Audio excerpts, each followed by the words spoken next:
In our lab, we study nanomolecular building projects, like this tetrahedral nanocage. In this case, the red pieces represent organic ligands and the ball bearings represent transition metal ions. They come together to form this tetrahedral shape. We know because it's been isolated in the solid state and characterized by X-ray diffraction. But what we really care about in our lab is what was going on in the solution. How did this thing form in the first place? Well, the beautiful answer in chemistry is that it forms all by itself. It self-assembles. And it makes many copies of itself in the same solution.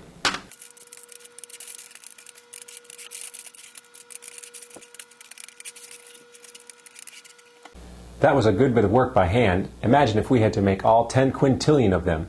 That's a 1 with 19 zeros. Fortunately, even that many is no problem when they self-assemble. But in our lab, we have other questions as well. Like, is this the only assemblage floating around solution, or are there other ones? And what happens if the ratio of the parts is wrong? What if there are too many sticks, or too many ball bearings? Do we still form the target structure and leave all those leftover pieces out?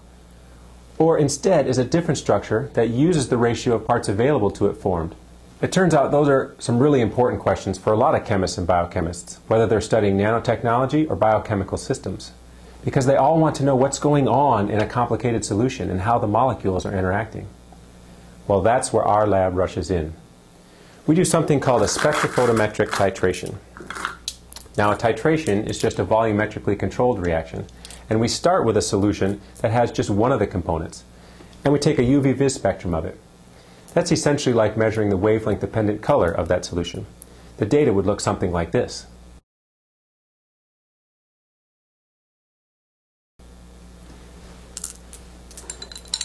Then we start adding a second solution with the second component, drop by drop. And with every drop, we take a new UV vis spectra. When we're done, we end up with data that looks like this. What we've done is we've really created a whole bunch of solutions with a wide range of ratios between the two components.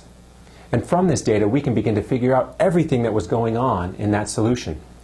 But to do this, we're going to need some powerful math. If we model the data correctly, we can figure out exactly what was formed throughout the course of the titration. In the case of the tetrahedron, these are the species that we found were formed.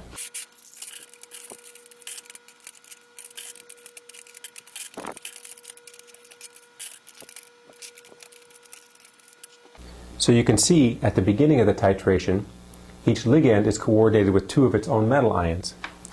And by the end of the titration, each metal ion is coordinated with 3 of its own ligands. But not only have we identified all of these assemblies, we've also figured out their color, and we've determined their binding constants for all the linkages within them. That's a lot of useful information from a single experiment, and the type of information that scientists can use to further tailor self-assembly processes towards the product that they want. So I hope from this example you can see that it's possible to sort out what's going on in a complicated solution even while allowing all the molecules to interact with each other while you do it. Thanks for listening.